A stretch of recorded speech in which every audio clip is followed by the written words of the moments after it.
오늘 말씀의 제목은 하늘 가족, 영원한 가족이라는 제목으로 그 말씀을 위해서 함께 은혜를 나누도록 하겠습니다.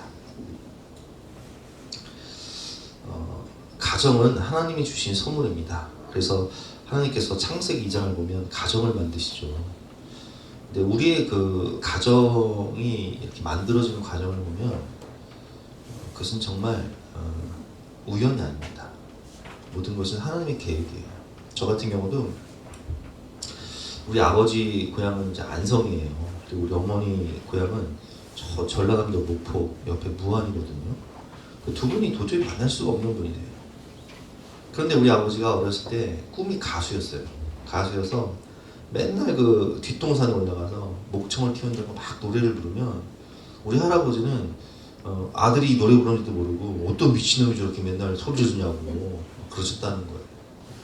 그래서 이제 우리 아버지가 군대를 가셨는데 저 지금 우리 예준이가 지금 가평에 운전병으로 지금 훈련받고 있는데 우리 아버지가 가평 운전병으로 훈련받게 된 거예요. 근데 그때 당시만 해도 군대에서 얼마나 구타가 심한지 막 큰 트럭을 이제 막 운전하다 보니까 잘 못할 수도 있잖아요. 서투르고 운전면허도 없고 하니까. 그러면 막 주먹이 날아오는 거예요. 막 군대 생활이 너무 지옥 같은 거예요. 그러다가 전방으로 빠지셔서 운전병으로 지내시다가 거기서 노래 자랑을 한 거예요.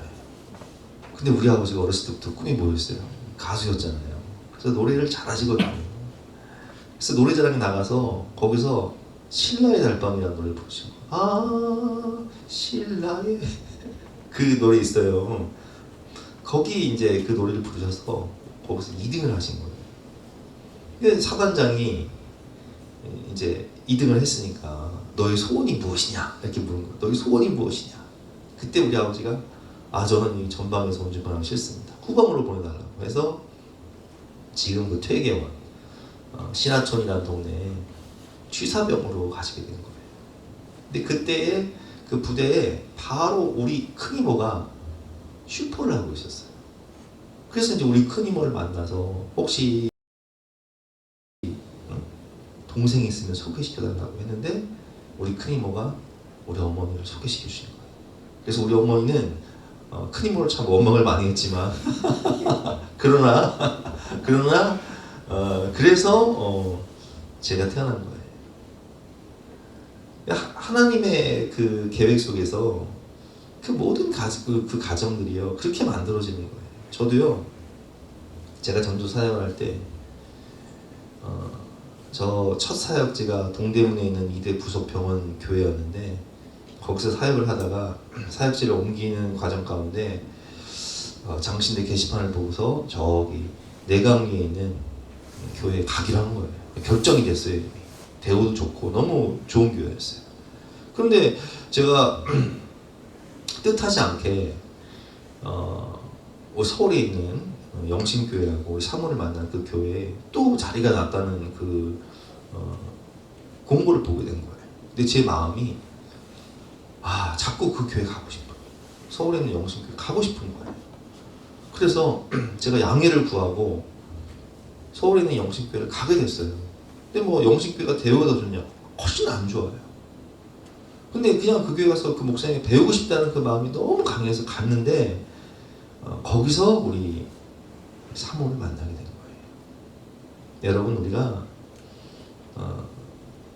우리의 만남은요 우연이 아니에요. 모든 가정을 보면 생각해 보세요. 우리 임 집사님이 일본 유학을 갔다 왔는데 일본 유학을 갔어. 또 거기서 성민이 엄마를 만났어. 성민이 엄마는 외동딸이에요. 외동딸이 중국에서 일본까지 유학을 갈 때는 꿈이 있을 거 아니에요. 꿈이 있어서 가는데 거기서 누굴 만나냐면은 우리 임 집사님 만난 거예요. 근데 임 집사님이 성민 엄마를 처음에 만날 때 무슨 마음으로 만났냐면 너무 모범생이야. 자기랑 너무 달라. 그래서 저 여자를 내가 망가뜨려야겠다 이런 마음으로 만났다 그래요. 그래 한 거예요. 이제 맞잖아. 내가 다 알아 내가. 그런데 진짜 이 성민 엄마가 임 집사님을 진짜 사랑한 거야. 그러니까 본토 친척 아비를 떠나 모든 것 다 버리고 그렇잖아요. 임 집사님이 뭐 그때 결혼할 때요 너무 진짜 어려웠어. 왜냐면 아버지 사업 실패하시고 뭐 돈이 없다 보니까 구리시에 단칸방 월세에서 시작했단 말이에요. 그 돈 보고 결혼한 게 아니에요. 그죠? 돈 보고 결혼한 게 아니에요. 정말 뭐 때문에 결혼했어요? 사랑 때문에 결혼한 거야. 그 사랑이 뭐 지금은 이제 뭐 많이 약해지긴 했지만 어쨌든 사랑 때문에 결혼한 거예요. 잠언 말씀에 보면 우리 교회 이제 남자 집사님들 대부분 다 이제 결혼을 잘했잖아요. 이제 결혼 잘하셨죠. 믿음의 지혜로운 현숙한 여인들을 만나서 결혼했는데 집과 재물을 조상에게서 상속하거니와 슬기로운 아내는 누가 주신다고요? 하나님이 주시는 것이다. 여호와께로 말미암았다. 슬기로운 아내, 믿음을 좋은 아내, 지혜로운 아내, 현숙한 여인은 하나님이 주시는 거예요. 자식도 마찬가지죠.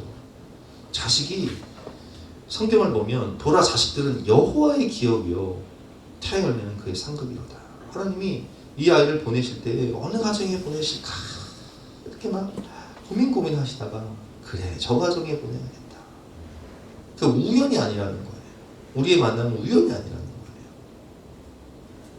그래서 우리는 하나님의 대리자인 부모님을 만나서 부모님의 사랑을 받으면서 양육을 받고 그리고 또 하나님의 은혜로 형제, 자매들을 만나고 함께 사랑하며 살게 되고 또 하나님이 선물로 배우자도 주시고 자녀도 주셔서 가정을 이루게 되면 가정 안에서 참 포근한 그런 사랑을 느끼게 되죠. 여러분 우리가 요즘 개를 많이 키우잖아요. 개 키우는 가정들은 아마 아실 거예요. 개를 키워도요 얼마나 이뻐.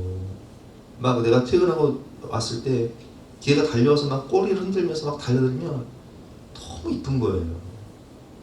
그죠 임집사님? 이쁘죠? 이뻐. 근데 그 개보다 이쁜 게 뭐예요? 여러분 그 개도 이쁜데 하물며 날 닮은 자녀가 팍 하면서 달려와봐요. 저도 애들 어렸을 때 막 말도 잘 못하는 것들이 막 기어가지고 아빠 왔다가 막 기어가지고 달려들면 너무 행복한 거예요. 가정 안에서 행복감, 포근함, 천국을 누리게 되죠. 물론 이제 애들이 막 속을 새길 때는 막 어떨 때 아니야. 알 때도 있지만 그러나 대부분은 가정을 통해서 천국을 경험하게 되는 거예요. 하지만 우리가 살고 있는 이 시대는요, 이제 가정이 해체가 되고, 우리 때만 해도 대가족이었잖아. 어렸을 때만 해도 대가족, 할머니, 할아버지. 그래서 뭐 온 식구들 최소 4인 가족, 많으면 뭐 6명, 10명까지도 같이 살던 시대였는데 지금은 이제 가정이 핵가족화되면서 1인 가족이 늘어났어요. 나 혼자 산다. 그래서 우리 어르신들도 혼자 사시는 분들이 많고 또 청년들도 혼자 사는 분들이 많기 때문에 굉장히 외로움의 시대, 불통의 시대, 관계의 단절이 우리 시대에 왔죠. 그래서 혼자 밥을 먹고 혼자 술을 마시고 나 혼자 산다. 산책로를 가면 그래서 사람들이요 막 유모차를 끌고 다니면 저는 애기인 줄 알고 보면 개가 많아요. 외롭다 보니까 개를 많이 키우게 되는 거죠. 개가 가족 노릇을 하며 살아가는 그런 시대가 되었습니다. 근데 그런 시대 가운데 하나님이 우리에게 주신 또 하나의 선물이 뭐냐면 바로 교회예요. 하늘 가족, 영원한 가족, 바로 여러분들을 만나게 해주셨다는 거죠. 제가 교회를 처음에 이제 개척을 하고 원래 저는 이제 다 아시겠지만 저 진접 신도시에 개척을 하려고 했어요. 왜냐면 진접 신도시에 교회가 하나 나왔는데 거기는 평수가 150평에다 인테리어를 8천만 원 들여서 다 해놓은 교회를 그냥 싸게 넘겨주시겠다는 거예요. 그리고 반은 75평은 학원이고 75평은 교회인데 75평은 학원 본인이 그 목사님이 학원 하시면서 주일날 다 쓰라는 거예요. 150평을. 그 조건이 얼마나 좋아. 근데 그 바로 앞에 지금은 굉장히 친한 우리 교회도 많이 오셨던 황구 목사님이라고 그 교회 목사님이 같은 노예니까 안 왔으면 좋겠다는 거예요. 안 왔으면 좋겠다는 거예요. 그래서 어쩔 수 없이 울며 겨자 먹기로 온 곳이 강원동이었어요. 그래서 강원동에 교회를 개척을 하고 여기 이제 교회 개척하고 예배를 드리는데 14년 전이죠. 지원이가 7살 때야, 7살 때. 교회를 개척하고 7살 때 피아노 학원 다닐 때 친구들이랑 놀러 온 거예요. 교회. 아저씨 여긴 뭐 하는 데예요? 여긴 교회란다. 설명을 하고 지원은 기억 안 나지. 나는 기억이 나 그때가. 하여튼 그랬었는데 교회를 개척하고 예배를 드리는데 우리 가족들만 있잖아요. 처음이니까 가족들만 있어요. 우리 식구들 가족들 예배를 드리는데 다 처음에 이제 아파트가 막 입주했으니까 그래도 한 번씩 교회를 이제 둘러보러 오시는 분들이 몇 분 계셨어요. 주일마다 한두 분 정도 계셨던 것 같아요. 한 6개월 동안. 근데 다 교회 오셔가지고 다 앉으시면 딱 앉자마자 불편함을 느끼시는 거예요. 왜? 개척교회인데, 상가 개척교회인데 사람이 없어. 제가 옛날에 큰 교회 다니다가 1000명 넘는 큰 교회 다니다가 전도사로 사역을 나갔는데 전도사로 사역을 나가서 이제 이대 부속병원 교회 다니면서 수요예배를 참석하다가 그 교회에 무슨 일이 있어서 행사가 있어서 그 주간은 수요예배가 없다고 그냥 동네 교회 가라고 해서 제가 동네에 있는 개척교회를 한 번 간 적이 있어요. 상가 개척교회. 근데 갔는데 수요예배를 드리는데 한 대여섯 명 앉아있는데 딱 제가 가니까 모든 사람이 저만 보는 것 같은 느낌. 그 부담감이 오는 거예요. 그래서 제가 그때 너무 부담감을 느껴가지고 예배 끝나자마자 도망치듯 나왔던 그 경험이 있거든요.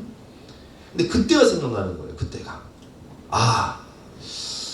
여기 우리 교회 둘러보러 오신 분들도 그렇겠구나. 마음이 너무 부담스럽겠구나.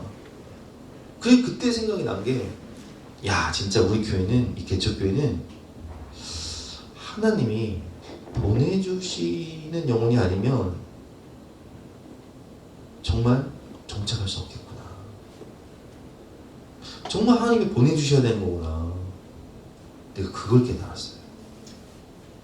그리고 이제 기도하기 시작. 하나님, 영생을 주시기로 작정된 자는 다 믿더라 하는 말씀이 있는데 하나님이 영생을 주시기로 작정된 자들을 보내주시고 또 하나님이 예비하신 영혼들, 정말 우리 교회에 저와 함께 천국 갈 때까지 함께 할 수 있는 그런 하나님의 가족들을 보내주시옵소서. 그러니까 하나님이요, 우리가 제가 그런 말씀했죠. 자녀도 이렇게 하늘에서 보시다가 어느 가정에 보낼까 고심하시다가 고심하면서 보내준 영혼들이 자녀들이라고. 그래서 자녀가 우리가 속썩일 때는 뭐 이런 아이를 보내주셨나 이렇게 생각하지만 여러분, 속썩이는 아이들이 나중에 효도합니다. 아멘? 속썩이는 아이들이 효도하는 거예요. 성도도 마찬가지인데, 성도도 하나님이 하늘에서 싹 살펴보시다가 이 방황하는 영혼을, 이 소중한 영혼을, 내 자녀인데 어느 교회에 보내야 될까 고심하시다가 우리 교회로 보내주십니다. 사람이 마음으로 자기의 길을 계획할지라도 그 걸음을 인도하시는 분은 여호와시라. 하나님이 성령의 이끌림을 통해서 우리가 가정을 이루고 부부가 만나기도 하고 또 부모 자식이 만나기도 하고 또 여러분들이 우리 교회에 오게 되신 거예요. 우연이 아닌 거예요. 하나님의 은혜인 거예요. 그래서 오늘은 하늘 가족, 영원한 가족이라는 제목으로 우리가 본 말씀에서 함께 은혜를 나누도록 하겠습니다. 우리가 예수님을 만나기 이전의 삶은 마치 아담과 하와가 타락한 이후에 모든 관계가 깨지잖아요. 하나님과 관계가 깨지고, 그리고 인간관계가 깨지고, 그리고 아담과 하와가 가인과 아벨을 낳지만 가인이 그 죄로 인해서 분노를 이기지 못해 동생 아벨을 돌로 쳐 죽이고, 그리고 에덴의 동쪽 그 가인성을 쌓고 거기서 혼자 외롭게 사는 것처럼 우리가 살고 있는 이 시대는요, 특징이 뭐냐면 외로움이에요. 관계 단절이에요. 삼중적 죽음이 우리에게 오죠. 영적 죽음, 성령이 떠나가고, 육적 죽음, 우리가 죽어 흙이 되어 사라지게 되고, 그리고 영원한 죽음, 죽어 심판받아 지옥에 갈 수밖에 없는 이 삼중적 죽음이 우리에게 온 거예요. 죄의 종로를 타면서, 마귀의 종로를 타면서 지옥문을 향해 달려가던 것이 바로 우리였습니다. 그래서 오늘 본문 1절부터 3절까지 말씀을 보면 우리가 어떤 모습이었는지를 아주 잘 설명해 주고 있습니다. 제가 읽어보겠습니다. 그는 허물과 죄로 죽었던 너희를 살리셨도다. 우리는 죄와 허물뿐인 인생이었어요. 죽을 수밖에 없었죠. 그때 너희는 그 가운데 행하여 이 세상 풍조를 따르고 공중의 권세 잡은 마귀의 종로로 타며 살았다는 거예요. 공중의 권세를 잡은 자를 따랐으니 곧 지금의 불순종의 아들들 가운데 역사하는 영이다. 하나님이 어디 있어 하면서 내 육체 소욕대로, 내 마음대로, 내 감정대로 살던 것이 바로 우리였어요. 전에는 우리도 다 그 가운데서 우리 육체의 욕심을 따라 지내며 육체와 마음에 원하는 것을 하여 다른 이들과 같이 본질상 진노의 자녀이었더니. 그래서 우리는 하나님의 심판대 앞에 서면 정말 지옥에 갈 수밖에 없는 본질상 진노의 자녀였던 거예요. 지옥문을 향해 달려가던 소망 없는 인생이었죠. 11절과 11절, 12절 말씀. 그러므로 생각하라. 너희는 그때에 육체로는 이방인이에요. 여러분 우리 유대인 아니잖아요. 육체로는 이방인이었잖아요. 손으로 육체 행한 할례를 받은 무리라 칭하는 자들로부터는 할례를 받지 않은 무리라 칭함을 받은 자들. 우리 할례 안 받았잖아요. 우리 이방인이었잖아요. 그때 너희는 그리스도 밖에 있었고 이스라엘 나라 밖에서 사람이라. 약속의 언약들에 대하여는 외인이요. 우리는 택한 백성이 아니었다고요. 세상에서 소망도 없고 하나님도 없는 자이더니. 여러분 우리가요. 우리나라요. 뭐 저도 마찬가지. 우리 집안이요. 산신 섬기는 집안이었다니까요. 산신. 장독대에다가 정한수도 놔놓고 빌던 그런 집안. 우리는 택한 백성이 아니었어요. 우리는 정말 이방인이요, 외인이요, 소망도 없고 하나님도 없이 그렇게 살던 우리였는데, 그런데 그런 우리를 하나님이 불쌍히 여기셨죠. 왜냐면 자녀니까. 우리가 자녀들이요, 저도요, 우리 아이들이 한 번은 가족여행 가는데 여름 휴가를 해가지고 딱 가족여행 가는데 딱 차를 타자마자 경고를 했어요. 근데 차 타서 싸우기만 하면 나는 차를 바로 돌려버릴 거야. 가족여행 안 갈 거야. 그때 숙소도 뭐 예약을 안 했고 했으니까. 근데 아니나 다를까 차 타고 10분 되자마자 싸움 박질 시작한 거예요. 우리 집만 그렇게 했으니까 다른 집들도 마찬가지죠. 여러분 목사의 가정도 똑같아요. 목사 자녀라고 해서 성화된 게 아니에요. 똑같아요. 그냥 자연이라 보면 돼. 그냥 진짜 차를 돌려버렸어. 짐 풀었어요 진짜. 근데 여러분 우리가 이제 그렇게 아이들이 싸우고 이제 막 그러면 뭐라고 해요? 다시는 가족여행 안 가. 그렇죠? 다시는 가족여행 안 가. 근데 그래 놓고 그 다음날 갔어요. 애들이 속썩이면 뭐라고 해요? 다시는 내가 너 용돈 주나. 근데 안 주지 않잖아요. 애들이 막 싸우고 막 그래도요. 맛있는 거 먹을 때 생각이 나. 꼭 데리고 가야 돼. 안 데려가면 너무 허전하고 섭섭해. 그러니까 차를 타면 보나마나 뭐 좁으니 뭐 시끄럽니 하면서 싸울 줄 알면서도 어때요? 또 데리고 가는 겁니다. 여러분 하나님은 우리한테 속고만 사세요. 알면서 속고 사시는 거예요. 이스라엘 백성들 하나님이 세상을 창조하시고 인간을 만드셨죠. 하나님 형상대로 만드셨어요. 생육하고 번성하고 다스리라. 근데 인간이 뭐예요? 선악과 따먹고 범죄하고 타락해. 그래서 하나님이 어쩔 수 없이 인간이 마음에 생각하는 것과 행동하는 것이 모두 악하분을 보시고 노아의 홍수 심판을 통해서 세상을 심판하셔서 죄를 버리라고 홍수 심판의 그 심판의 무서움을 보여주셨는데, 창세기 11장을 보면 인간이 또 뭐예요? 또 바벨탑 쌓고 있네. 그래서 하나님이요 새로운 시작을 위해서 복의 근원 아브라함을 부르셔서 아브라함이 이삭을 낳고 이삭이 야곱을 낳고 야곱이 12아들을 낳아서 그 12아들이 이스라엘 12지파가 되잖아요. 그럼 하나님의 말씀대로 살아야 돼, 안 살아야 돼요? 살아야 되는데 율법을 주시고 하나님이 선지자를 보내주셔서 항상 말씀을 주심에도 불구하고 이스라엘 백성들이 하나님 말씀대로 살아요?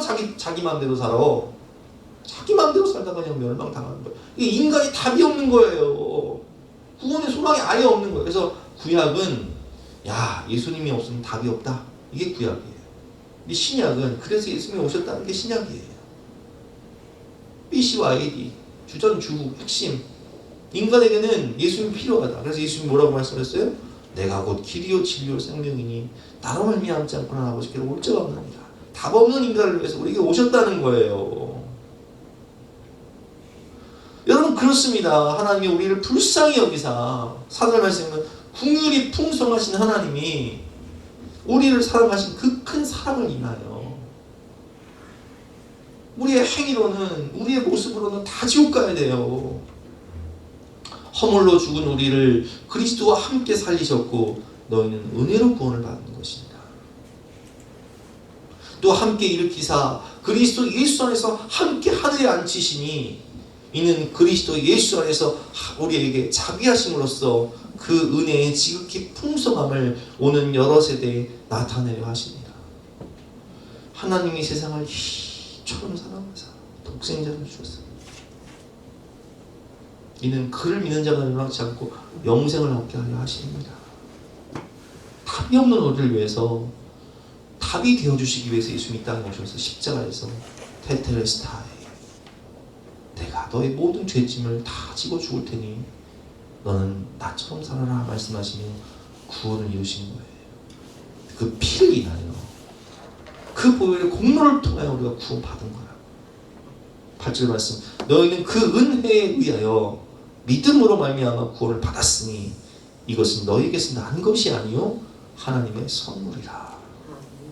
행위에서 난 것이 아니니 누구든지 자랑하지 못하게 합니다.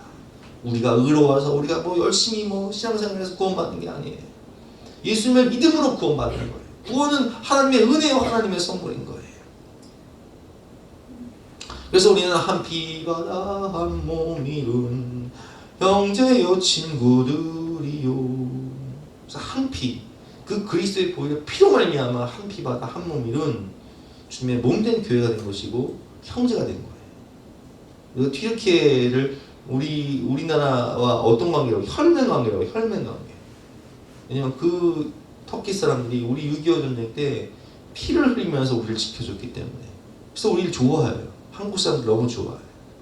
그래서 이번에 대지진 나고 튀르키예를 가장 많이 도운 국가가 어느 나라인지 아세요? 우리나라예요.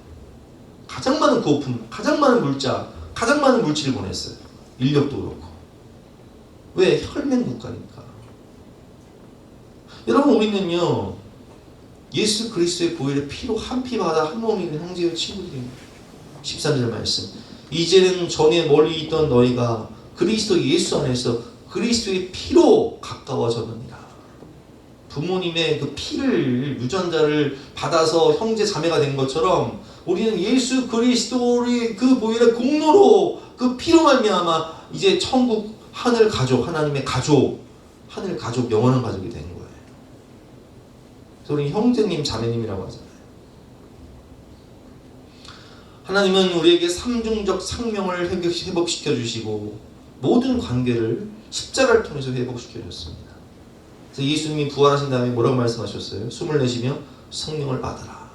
영적 생명이 성령을 부어주셨고, 그리고 나는 부활이요 생명이니 그 부활과 생명이신 예수님이 부활하심으로 우리 부활의 산소망을 주신 거예요. 육적 부활, 그리고 영원한 생명인 천국을 우리에게 삼중적 생명을 우리에게 주신 것이죠.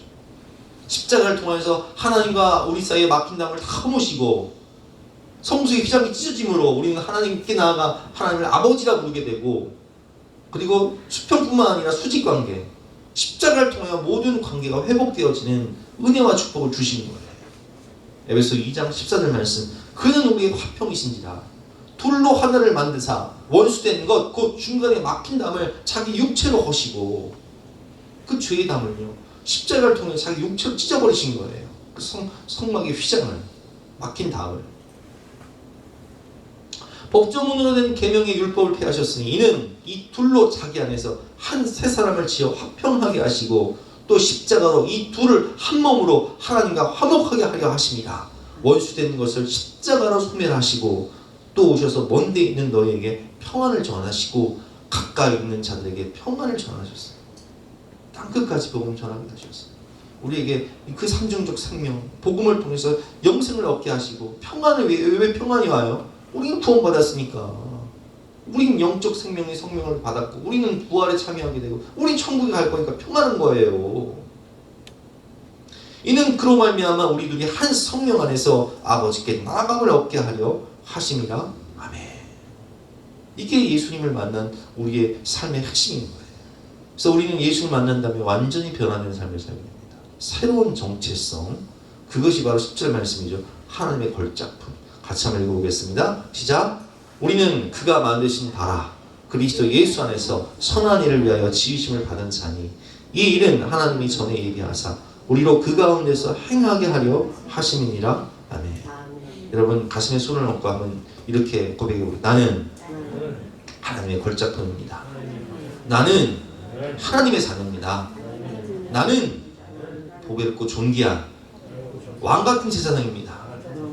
아멘. 여러분 우리는요 하나님의 걸작품이에요. 우리가 자녀들을 볼 때마다 운동회를 가고 발표를 가면 내 눈에 누구만 보여요? 졸업식을 가면 내 눈에 누구만 보이냐고. 전교 1등한 애가 보이는 게 아니에요. 내 새끼가 보이는 거예요. 왜 그래요? 내 새끼니까. 하나님 눈에도 마찬가지예요. 하나님 우리에게 뭐라고 말씀하시냐? 너는 내 걸작품이야. 너는 내 보배야. 너는 내 자녀야. 여러분 그렇습니다. 여기서 우리가 중요한 게 뭐냐면 내가 하나님의 자녀, 내가 소중한 것처럼 여기 계신 모든 분들이 하나님의 자녀요, 하나님의 걸작품이라는 거예요. 여러분 우리 아이들 소중하잖아요. 너무 이쁘죠. 근데 하나님이 보실 때도 다 마찬가지예요. 내가 내 새끼 볼 때 이쁘고 너무 소중한 것처럼, 내가 내 손주 볼 때 너무나 귀한 것처럼 하나님이 보실 때는요 모든 영혼이 천하보다 소중한 귀한 영혼이에요. 그래서 우리는 나 자신이, 예수님을 믿은 나 자신이 소중한 것을 인정하고 깨달아야 되지만 또한 내가 소중한 것처럼 누구도 소중하다? 한 영혼 한 영혼. 우리 주일학교 한 영혼 한 영혼. 우리 어르신들 한 영혼 한 영혼. 우리 모든 성도들 한 영혼 한 영혼이 정말 하나님의 자녀요, 하나님의 걸작품이요, 보배다. 너무 소중하다. 이걸 인정하고 이걸 고백하고 또 실천하면서 가야 되는 거예요. 그래서 사람하고 섬겨야 되는 거예요. 그렇습니다. 여러분 우리는 보배롭고 존귀한 하나님의 자녀요, 예수님자리 인생이요, 천국 시민권자요, 하나님의 가족이 되었습니다. 그게 오늘 본문 19절 말씀이죠. 같이 한번 읽어보겠습니다. 그러므로 이제부터 너희는 외인도 아니요 나그네도 아니요 오직 성도들과 동일한 시민이요 하나님의 권속이다. 여러분 우리 다 대한민국 시민권자잖아요. 우리 외인이 아니잖아요. 그래서 우리는 당당하게 시민권자이기 때문에 많은 혜택을 받고 있다고요. 대한민국 여권으로 여러분 온 세계, 대한민국 여권이요 세계에서 갈 수 있는 나라가 두 번째로 많은 나라가 우리나라 여권이에요. 우리 시민권자니까 의료보험 혜택도 받고 또 놀이공원 받으시고 또 여러 가지 아이들 학교에서 혜택도 받잖아요. 급식도 그냥 주고 등록금도 주고 그러잖아요. 근데 우리는 더 중요한 게 뭐냐면 천국 시민권자라는 거예요. 여기서 하나님의 권속이라는 이 단어는요 우리나라 말로 해석하면 하나님의 가족이다 뜻이에요. 하나님의 가족이다. 우리는 하나님의 가족이에요. 하늘 가족이에요. 너희는 사도들과 선지자들의 터 위에 세우심을 입은 자라. 그리스도 예수께서 친히 모퉁이 돌이 되셨습니다. 우리는 하나님의 가족이라고. 우리는 모두 하나님의 자녀라고. 하나님의 아들, 하나님의 딸. 제 어렸을 때 부던 찬양, 나는 왕자다. 하나님 나라에 나는 왕자다. 나는 공주다. 하나님 나라에 나는 공주다. 여러분 우리 하나님 나라의 왕자의 공주인 거예요. 하나님을 아버지로 모시고 그리고 한 피바다 한 몸된 형제의 자매들이 되는 거예요. 그래서 교회는 하나님의 나라를 경험하죠. 그러나 하나님의 가족인 우리의 특징이 뭐냐면 불완전성이에요. 우린 공사 중인 사람들. 그래서 21절과 22절 말씀에 보면 우리의 현 모습이 어떤지를 보여주고 있습니다. 그의 안에서, 예수 그리스도 안에서 건물마다 서로 연결하여 주 안에서 성전이 되어가고요. 우리는 성전이 되어간다. 이제 사단지 앞에 공사하잖아요. 그렇잖아요. 공사 중인 건물은요, 항상 불편함을 줘요. 시끄럽잖아요. 막 복잡하잖아요. 통행에 불편을 드려 죄송합니다. 공사 중인 건물 앞에는 항상 통행에 불편을 드려 죄송합니다. 이렇게 써있어요. 22절 말씀. 너희도 성령 안에서 하나님이 거하실 처소가 되기 위하여 그리스도 예수 안에서 함께 지어져 가느니라. 이렇게 되어 있어요. 지어져 가느니라. 그러면 이 말씀의 뜻은 우리가 예수님의 모습으로 정말 예수님처럼 산다는 거예요? 아니면 예수님을 닮아가고자 노력은 하지만 아직 성화되지 못했다는 거예요? 성화되지 못했다는 거예요. 우리는 영화는, 이게 이제 우리 신학적으로 보면 성화와 영화가 있는데, 영화는 예수님의 형상이에요. 영화로운 모습은 천국에서 이루어지는 거지 이 땅에서 이루어지는 게 아니에요. 그러니까 우리는 죽을 때까지 성화되어 가는 거예요. 근데 그러다 보니까 어떤 현상이 일어나냐? 불편해요. 함께 한다는 것이 부딪힐 일이 많아. 가족일수록 부딪힐 일이 많아요. 가족들도요, 우리 모든 집이 마찬가지일 거예요. 가족들이 성화되지 못하기 때문에요, 함께 있으면 불편해요. 같은 공간에 있으면 불편하다고요. 지난해도 마찬가지일 거예요. 애들이 셋이다 보니까 자동차 탈 때 승용차 타면 그 가운데 누가 타요? 뒷자리 가운데 누가 타냐고요. 네가 타? 아유, 얼마나 짜증나지. 아마 엄청 쌀 거예요, 모든 집들이. 그래서 4명이 집을 좀 들어갈 거야. 근데 또 타면 시끄럽게 하는 아이들도 있고, 또 방귀끼나 알고, 다 마찬가지죠. 그럼 또 이제 싸움 막 하고. 여러분, 가족이 함께 한다는 것은 불편한 거예요. 아이들이 사춘기만 돼도요, 방 따로 앉으면 엄청 싸웁니다. 왜냐면 생활 패턴이 다르기 때문에, 삶의 패턴이 다르기 때문에 내 삶의 패턴을 방해하는 것들이 있으면 굉장히 불편한 거예요. 어르신들도 마찬가지예요. 어르신들도요, 제가 보니까 젊을 때는 이제 부부가 함께 방을 쓰지만 나이가 들면요, 생활 패턴이 달라지니까 잠자리 들었다가도 불편한 거예요. 왜냐면 한 공간에 있으면 자다가도 막 스마트폰 불 켜면 불빛 때문에 깨기도 하고, 알람 울리면 알람 때문에 깨기도 하고, 또 막 저처럼 막 코 골면 코 고는 소리에 막 깨기도 하고, 막 잠꼬대 하는 사람도 있고, 그리고 우리가 다 생리현상이 있잖아요. 냄새도 나고, 막 줄방구도 낄 때도 있고, 막 그렇단 말이에요. 그러니까 이게 어르신들은요, 애들 내보낸 다음에 어떻게 하냐? 각방 써, 각방. 내가 젊었을 때 그 이해가 안 됐는데, 나이가 들어가면서 이해가 돼. 그래서 드라마를 보면 각방을 쓰는 거야. 이해가 되는 거예요. 여러분, 가족이 함께 한다는 것은요, 행복하기도 하지만 불편한 거예요. 그러니까 교회도 마찬가지예요. 우리가 하나님의 가족이에요. 하나님의 권속이에요. 보배롭고 존귀한 하나님 자녀예요. 사랑하는 성경은 맞지만 불편한 건 사실이에요. 근데 제가 이번에 여행 갈 때도요, 방을요 2인 1실 가족별로 다, 그냥 가족별로 잘 수 있도록 다 그냥. 왜냐면 여행 가면 제일 중요한 게 숙소잖아요. 잠을 못 자면 힘드니까. 그래서 이제 가족이 아닌 분들도 2인 1실, 가족인 분들도 가능하면 2인 1실인데, 이제 애가 어린 경우에는 3분이서 주무실 수 있도록 침대 큰 거 2개를 이렇게 넣어드렸는데, 우리가 오늘 이제 제주 여행을 가게 되면 서로 함께하기 때문에 좋은 추억을 만들기 때문에 행복할 거예요. 그러나 행복하지만 함께하기 때문에 또 불편한 거예요. 차를 타도 어느 자리에 앉을 것이냐, 식사를 해도 가족끼리만 먹을 수도 없고 같이 먹어야 되고, 내가 원하는 스케줄로 갈 수도 없고, 반대로 서로 함께하면 불편하지만 또 행복한 게 가족인 거예요. 행복과 불편은요, 가족에게 함께 갈 수밖에 없는 공통 단어인 거예요. 여러분, 우리는 실수와 허물이 많은 공사 중인 사람들입니다. 22절 말씀처럼 우리는 여전히 지어가고 있는 공사 중인 사람들입니다. 그러기에 서로에 대한 배려와 관심과 기도가 필요하고, 기도해야지만 사랑할 수 있고 섬길 수 있는 존재입니다. 기도 없이는 섬길 수 없고 사랑할 수 없어요. 기도 없이는 내 가족도 사랑할 수 없는데, 기도 없이 어떻게 다른 성도님들을 사랑할 수 있겠습니까? 우리는 서로가 서로를 위해서 기도해주고 서로가 서로를 위해서 섬겨주는 사람들이 되어야 돼요. 우리가 어릴 때는 부모님이 우리를 섬기죠.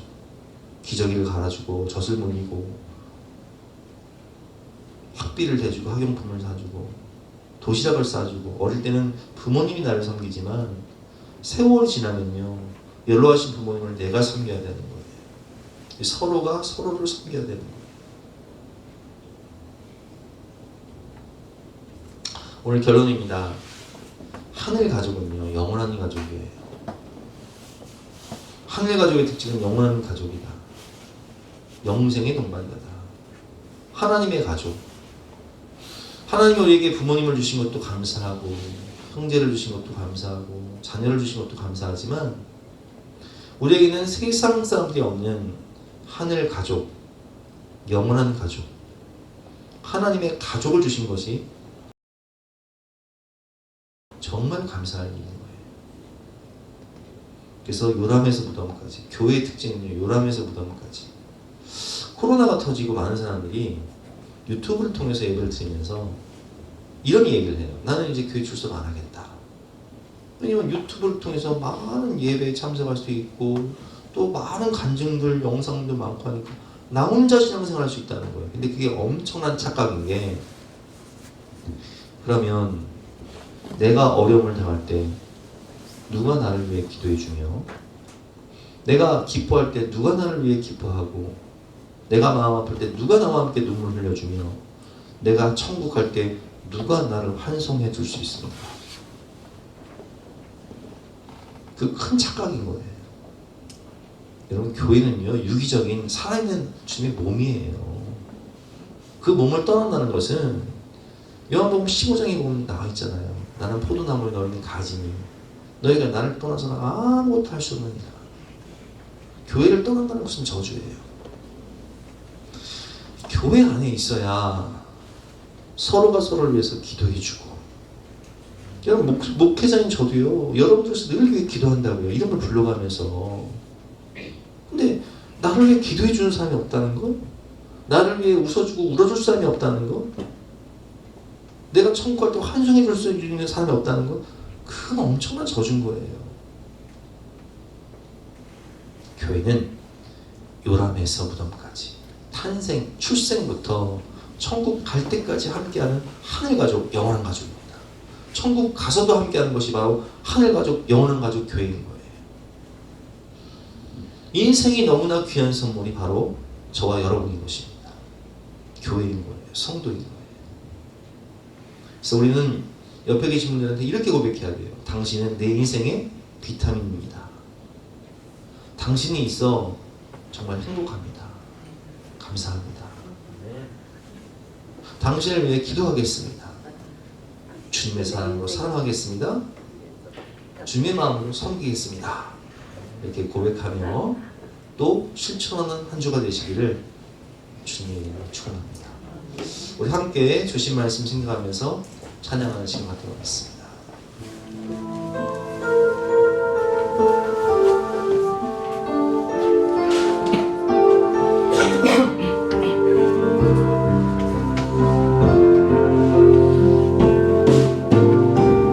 형제의 모습 속에 보이는 하나님 형상 아름다워라.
감사합니다. 우리에게 사랑하는 가족 그리고 성도들을 주셔서 가정과 교회를 통하여서 천국을 경험하게 해주시니 진심으로 감사드립니다.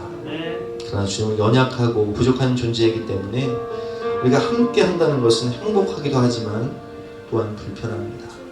공사 중인 성도들의 모습, 그래서 서로에 대한 기도와 배려와 관심과 사랑이 필요하기에 우리가 서로를 위해 기도할 수 있도록 도와주시고 또 주님의 마음으로 섬기며 사랑하며 또 함께 천국을 소망하며 영원한 천국에 입성할 수 있도록 영원한 하늘 가족이 될 수 있도록 주님의 사랑과 은혜를 부어 주시옵소서. 감사드리며 예수 그리스도 이름으로 기도드렸사옵나이다.